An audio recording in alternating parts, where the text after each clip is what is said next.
Hi everyone. Today we're making baked apples. I am excited to bring you this recipe. It is delicious, it is simple, and it's gluten-free. So sit back, relax, and join me for this episode of the Baking Journal.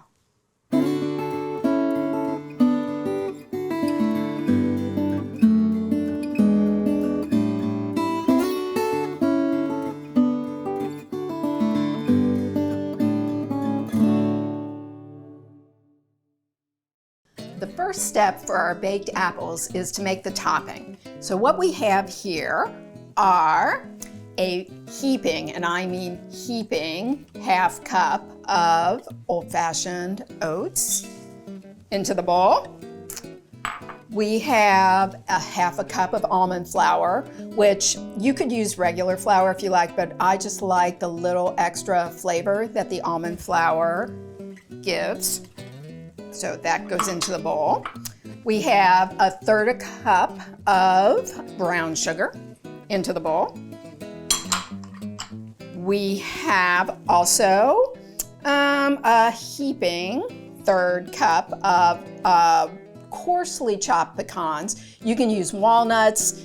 You can use whatever nuts you have on hand. You can leave them out if you don't particularly like nuts, but I do like the extra flavor that these nuts bring to our topping.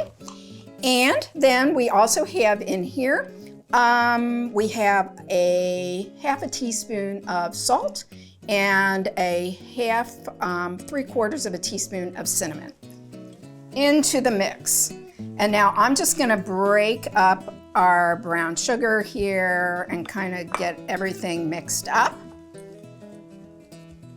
nicely.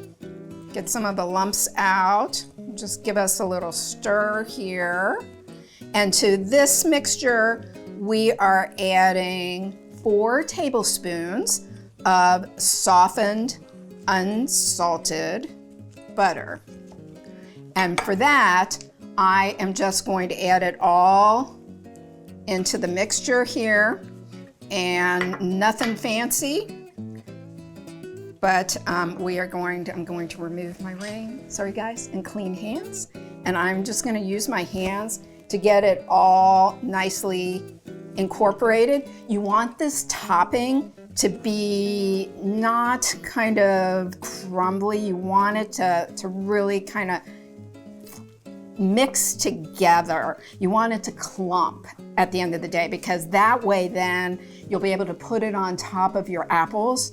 And I mean, it'll make just a really nice topping, and you'll be able to get this delicious topping really nice and thick on top of your apples, which will make them oh so tasty. So as you can see here, I'm just, mixing that butter in. It's going in pretty easily. I'm not worried about over mixing this or anything. It's not like it's going to make it tough. And I'm just gonna keep working it. You can see here, see how it's clumping, which is exactly how I want it. I think I'm ready here. I need to get it off of my fingers as much as I can, because I don't want to waste any of this delicious topping. And I do have some on the counter, but hey, if you guys have watched any of my other recipes and episodes, you know that I'm not the neatest baker all the time. So here we have it. Here's our topping. And now we're gonna go on to prepare the apples.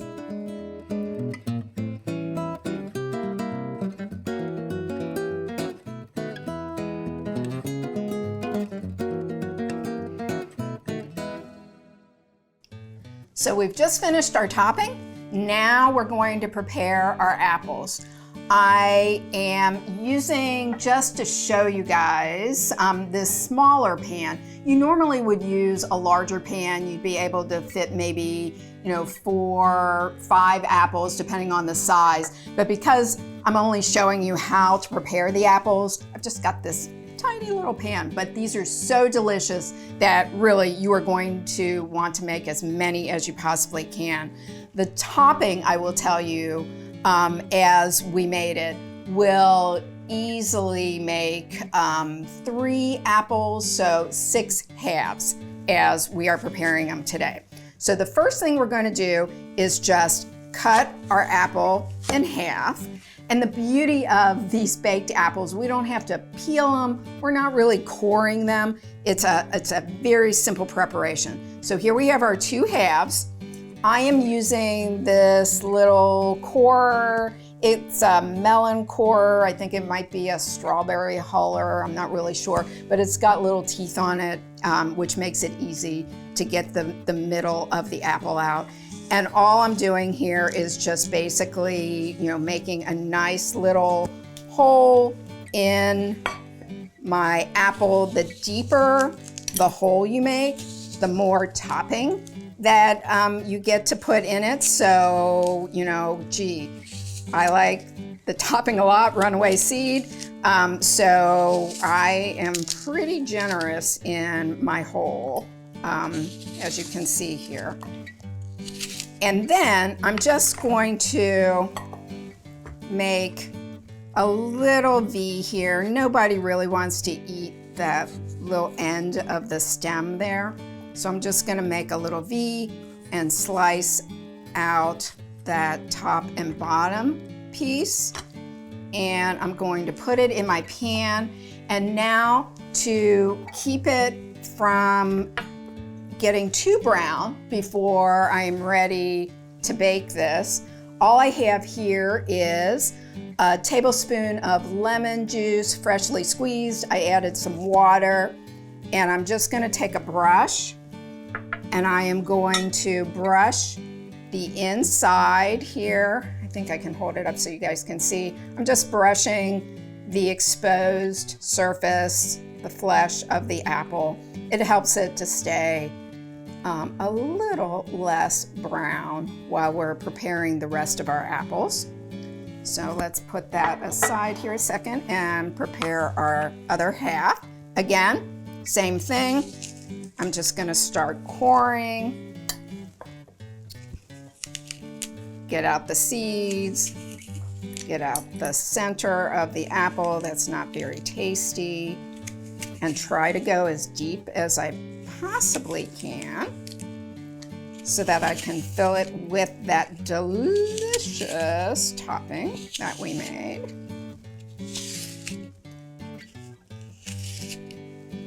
I think that's good.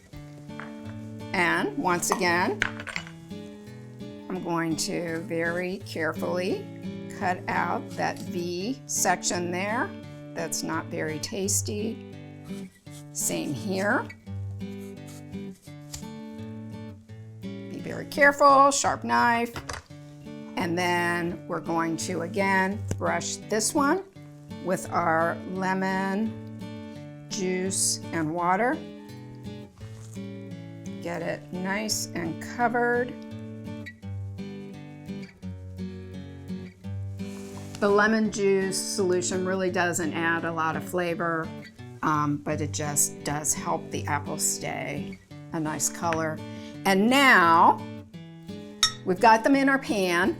We are going to add just enough water to the bottom of our pan, because what we want to do now is we're going to put these in a preheated 350-degree oven for about 15 minutes because we want our apples to begin to soften.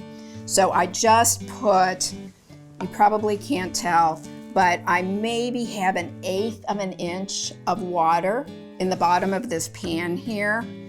And that really is just to kind of help build some steam in our pan. I'm gonna cover it with foil here, and I'm going to put it in our 350-degree oven and let them soften up for about 15 minutes.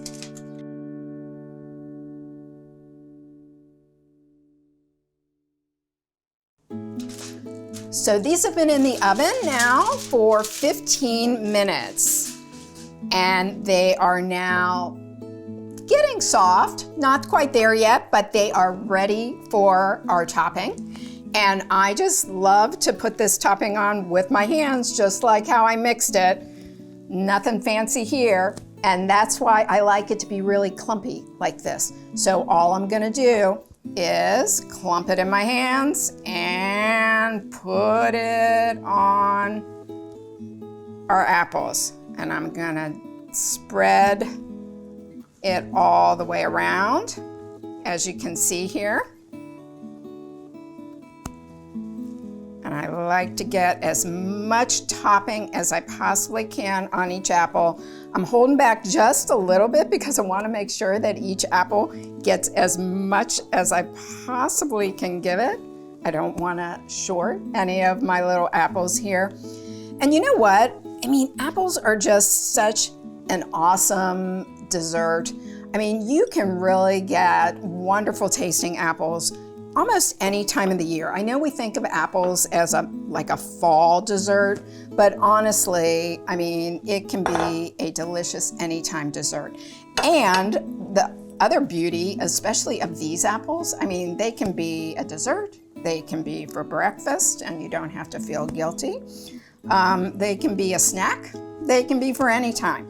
So I just really, really, really love this recipe. All right, so now we've used all of our topping. I've got it all nicely pressed onto our apple halves. And now, here I have just 4 tablespoons of melted butter, and I'm just going to drizzle it over each one of our apples. Why not? Give it some extra delicious flavor. And then we've left our oven on, remember, 350, and we are going to put these apples back into the oven, uncovered this time, and we are going to bake them for about another 20 minutes, but just keep an eye on them. They might, need about 25 minutes, but you don't want them to go too long. You don't want them to get too brown or burn. So I'm gonna put these aside, get them in the oven, but I wanna show you our finished apples. Here they are. Look at these beauties. And when we come back, we'll give them a try.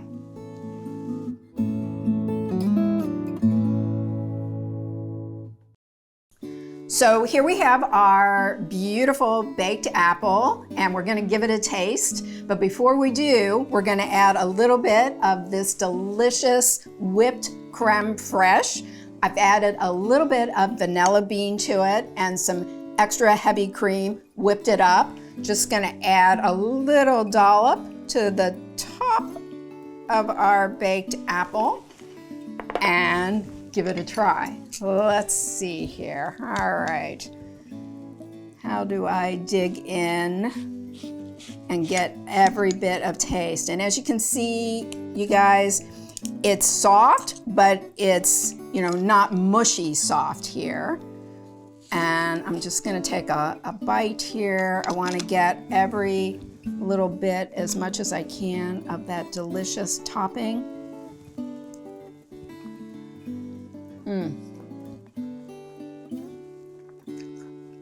So the apple still has its texture. The crème fraîche gives it creaminess. The topping has a delicious crunch and flavor. The nuts add an extra element of texture. You have got to try this. It is really a very simple recipe, but delicious and absolutely awesome. Make sure you check it out on YouTube or on CET's website, and I hope to see you soon. Enjoy.